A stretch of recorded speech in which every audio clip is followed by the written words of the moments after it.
नमस्कार। आपकी स्क्रीन पर सत्ता के बेहुदा ये दो पत्रकार, इनमें से एक कथित तौर पर वसूली के लिए तिहाड़ जेल जा चुका है। वो वीडियो पूरी दुनिया ने देखा था।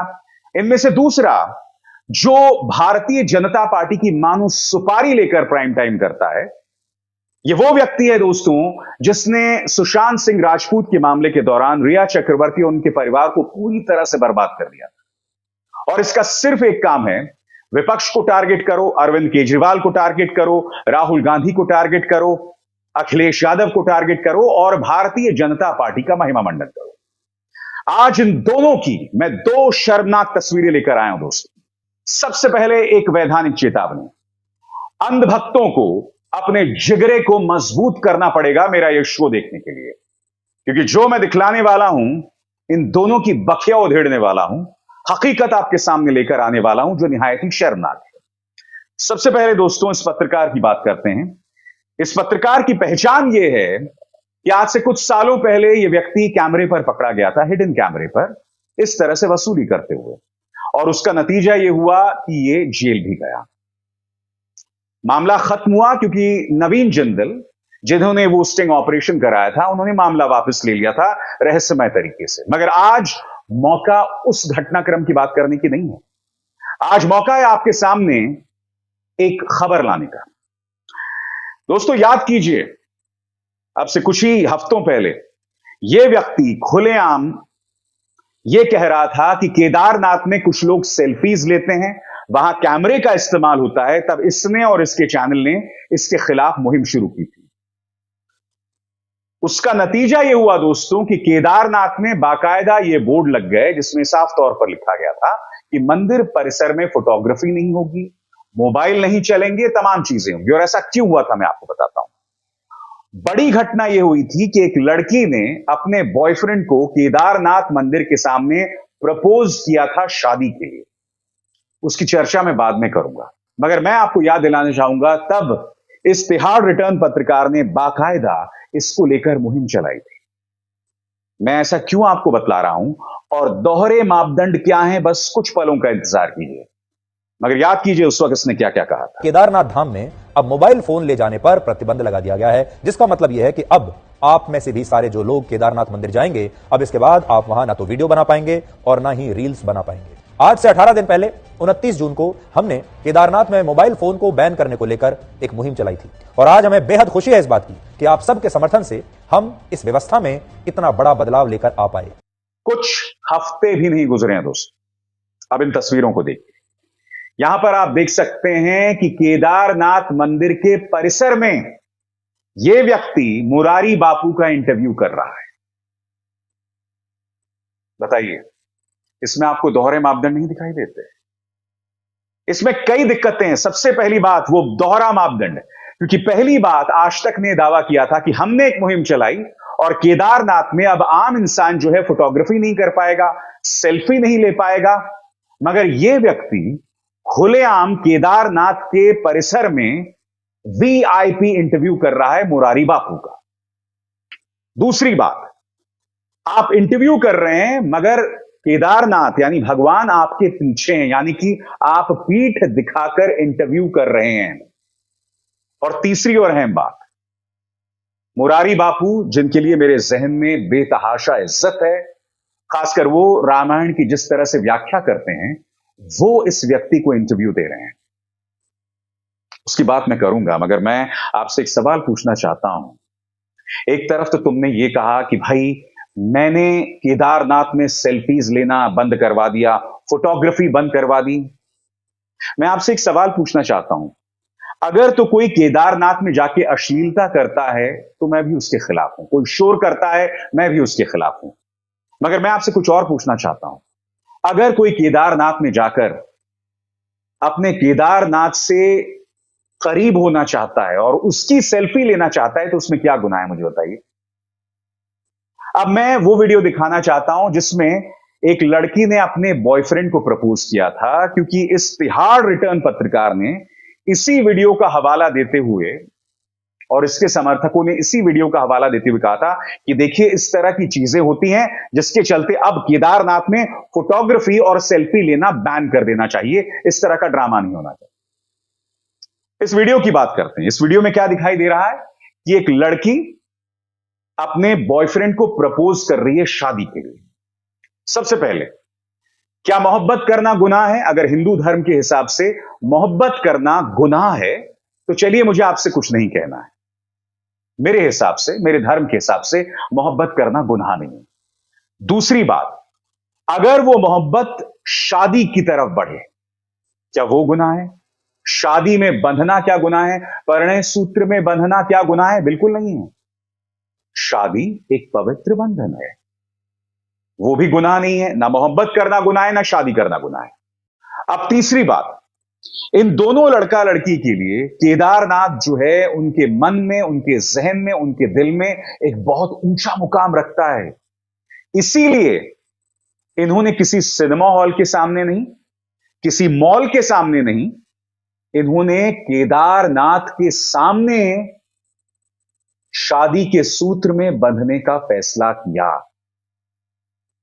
इससे पता चलता है कि इन दोनों के मन में केदारनाथ का क्या मुकाम है। अब मैं आपसे पूछना चाहता हूं, अगर उस लड़की ने प्रपोज भी कर दिया केदारनाथ के सामने तो कौन सा गुनाह कर दिया बताइए ना? क्योंकि ना मोहब्बत करना गुनाह है, ना शादी करना गुनाह है। और अगर आप केदारनाथ को अपनी जिंदगी में इतना ऊंचा मुकाम देते हैं कि आप अपनी जिंदगी का सबसे अहम फैसला केदारनाथ के सामने ले रहे हैं, तो क्या गलत कर रहे हैं आप बताइए? और ऐसे में उस तिहाड़ रिटर्न पत्रकार ने इस तरह के वीडियोस के खिलाफ अभियान चलाया था। मुझे बताइए सही क्या है, गलत क्या है? खासकर इस बात की पृष्ठभूमि में कि अभी कल ही या 2 दिन पहले ही यह व्यक्ति मुरारी बापू का इंटरव्यू जो है वो केदारनाथ में कर रहा था। अब इस एक और तस्वीर को देखिए, गर्भगृह में मुरारी बापू की तस्वीर खींची जा रही है। भाई केदारनाथ में तो अब यह नियम है ना कि आप फोटो नहीं खींच सकते। अब गर्भगृह में मुरारी बापू की तस्वीर क्यों खींची जा रही है? यह दोहरे मापदंड क्यों? आम इंसान और मुरारी बापू में फर्क क्यों? इनफैक्ट ये बात मुझे बिल्कुल भी नहीं समझ आती। प्रधानमंत्री नरेंद्र मोदी भी जब केदारनाथ जाते हैं तो वहां मल्टी कैमरा सेटअप होता है। ये देखिए, आप और हम जब गर्भगृह में जाते हैं, कितने लोग ये हिम्मत कर पाते हैं दोस्तों कि गर्भगृह में इस तरह से हमारी फोटो खींची जा सके। मैं आपको बतलाना चाहता हूं, आज से कुछ साल पहले की बात है, मैं उज्जैन गया था, महाकाल गया था। तब जो पंडित जी थे उन्होंने मुझे देखा, उन्होंने मुझे पहचान लिया और उन्होंने मुझे गर्भगृह में आमंत्रित किया। तब मैं धोती पहन के वहां चला गया और मेरे जो दोस्त बाहर खड़े थे उन्होंने मेरी तस्वीर ली थी दोस्तों, जब मैं महाकाल गया था। मगर मेरे लिए खास तौर से अंदर कैमरा नहीं लगा हुआ था। आज मैं सवाल मुरारी बापू से भी पूछना चाहता हूं, मुरारी बापू आपने इस पत्रकार को इंटरव्यू क्यों दिया? मैं जानता हूं आप ये कहना चाहेंगे कि भाई मैं तो रवीश को भी बुलाता हूं और रवीश की भी बात सुनता हूं। तो मैं आपको बतला दूं, जैसे मैंने आपको बताया, इस वीडियो में साफ हो रहा है कि ये व्यक्ति कथित तौर पर वसूली कर रहा था, जिसके चलते ये देखिए ये तिहाड़ जेल गया था, सिर्फ इसलिए कि ये प्रधानमंत्री नरेंद्र मोदी के साथ सेल्फी खिंचवाता है या भारतीय जनता पार्टी के नेता इसके साथ सेल्फी खिंचवाते हैं। क्या सिर्फ इसलिए मुरारी बापू इस व्यक्ति को इंटरव्यू देंगे? आपको क्या कोई और नहीं मिला था इंटरव्यू देने के लिए? यह हद नहीं है क्या दोस्तों? दोस्तों, अगर धीरेन्द्र शास्त्री कुछ ऐसी हरकत करे तो मुझे कोई फर्क नहीं, क्योंकि मैं जानता हूं कि धीरेन्द्र शास्त्री और आध्यात्म में कोई रिश्ता नहीं। मगर जब मुरारी बापू ये करते हैं तब मुझे तकलीफ होती है, तब मुझे दिक्कत होती है। और यह था तिहाड़ रिटर्न इस पत्रकार के दोहरे मापदंड। अब रुक करते हैं रिपब्लिक के संपादक का। दोस्तों, हो क्या रहा है, एक क्लिप वायरल हो रहा है जिसमें रिपब्लिक का यह संपादक अर्नब गोस्वामी यह कह रहा है कि भारतीय जनता पार्टी को मणिपुर में कड़ी कार्रवाई करनी चाहिए और ये जो भारतीय जनता पार्टी बंगाल की मिसाल दे रहा है, राजस्थान की मिसाल दे रहा है, इससे बाज आना चाहिए। वॉट अबाउटरी नहीं करना चाहिए, यानी कि यह नहीं कहना चाहिए कि भाई हमसे मणिपुर पर सवाल मत पूछो, तुम्हारे राजस्थान में क्या हुआ था, बंगाल में क्या हुआ था। सुनिए अर्नब क्या कह रहा है। Nobody should be above question in this country. Viewers, at the same time, The government should stop this whataboutery. If you're asked about Manipur, talk about Rajasthan. Like if you ask anyone about Bengal, if you ask the Trinamool about Bengal, they want to talk about Manipur. If you ask the center about Manipur, they want to talk about the attacks on women in Rajasthan. To score a political brownie point, to balance things. This is wrong, just wrong. And what is wrong must be called out wrong. Reality is, the government has... अब हुआ क्या, जैसे ये viral होने लगा, कई कांग्रेस समर्थक, आम आदमी पार्टी समर्थक बहुत इमोशनल हो गए कि हम तो इसी अर्नब को जानते थे जो 2014 से पहले सत्ता से सवाल किया करता था। ये लोग ये नहीं समझ रहे हैं दोस्तों कि इसके पीछे की हकीकत क्या है। अब मैं आपको बताता हूं हकीकत क्या है। हो क्या रहा है दोस्तों, राज्यों से, स्टेट से बीजेपी का जनाधार खत्म हो रहा है। अब इन तमाम चैनल्स को चाहिए पैसा, सरकारी विज्ञापन। केंद्र सरकार से जो विज्ञापन मिल रहा है वो काफी नहीं है। इन्हें चाहिए छत्तीसगढ़ से विज्ञापन, राजस्थान से विज्ञापन, पंजाब से विज्ञापन, दिल्ली सरकार से विज्ञापन, तमिलनाडु, कर्नाटक और इन तमाम राज्यों में, पश्चिम बंगाल और इन तमाम राज्यों में किसकी सरकार है? गैर भाजपाई सरकार है। इनमें से वो संपादक जो सुशांत सिंह राजपूत मामले में जम के उछल रहा था, वो लगातार कोशिश कर रहा है तमिलनाडु के मुख्यमंत्री एमके स्टालिन से मिलने के लिए। क्यों? ताकि रिश्ते बनाए जा सकें, ताकि सरकारी पैसा मिल सके, सरकारी विज्ञापन मिल सके।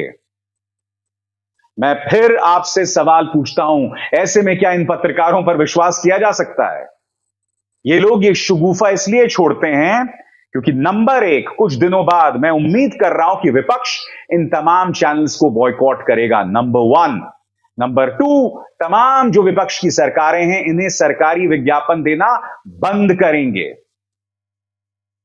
तब मजा आएगा, तब होगा दूध का दूध और पानी का पानी। क्योंकि जब अभिसार शर्मा आपके सामने हकीकत रखता है ना, तो वो दावे के साथ छाती ठोक के कह सकता है कि एक पार्टी का एक पैसा मेरे किसी बैंक अकाउंट में नहीं है। दावे के साथ कह सकता हूं। और खैर, मुझे दावे करने की कोई जरूरत नहीं है क्योंकि मेरे तमाम बैंक अकाउंट्स को इनकम टैक्स भी खंगाल चुकी है और ईडी भी खंगाल चुकी है। उन्हें कुछ नहीं मिला। उल्टा इन्होंने जितने भी केसेस मेरे खिलाफ फाइल किए थे, उन तमाम केसेस में मुझे अदालत में जीत मिली है। हिम्मत है तुम्हारे पास अभिसार शर्मा जैसी कि अपने दम पर पत्रकारिता कर सको, बगैर सरकारी विज्ञापनों के, बगैर सरकारी भीख के। इसीलिए ये लोग अगर एकाध बार प्रधानमंत्री मोदी से या बीजेपी से सवाल भी कर दें तो उसको लेकर उछलने की जरूरत नहीं है। इसका मकसद साफ है। ये पत्रकार किस तरह से काम करते हैं मैं आपको बताता हूं। एक मोहतरमा है, वो जहांगीरपुरी पहुंच जाती हैं। क्यों? क्योंकि इनके पति का ट्रांसफर हो रहा होता है नॉर्थ ईस्ट। उसे बचाने के लिए जहांगीरपुरी पहुंचकर सरकारी प्रोपेगेंडा करते हैं। वहां आसपास मौजूद लोग उस महिला रिपोर्टर से कहते हैं कि मैडम, सुप्रीम कोर्ट का आदेश आ गया है, आप सवाल क्यों नहीं कर रही प्रशासन से? यानी आम जनता उस पत्रकार को आईना दिखा रही है, उस पत्रकार को सिखा रही है कि पत्रकारिता कैसे करते हैं। इनमें से ऐसी कई पापा की परियां हैं जो न्यूज चैनल्स में काम करने के बावजूद समानांतर तौर पर कंपनियां चला रही हैं और इन कंपनियों के लिए इन्हें बीजेपी सरकार से बाकायदा मदद मिल रही है। बस सबूत आने की देरी है मेरे हाथ में।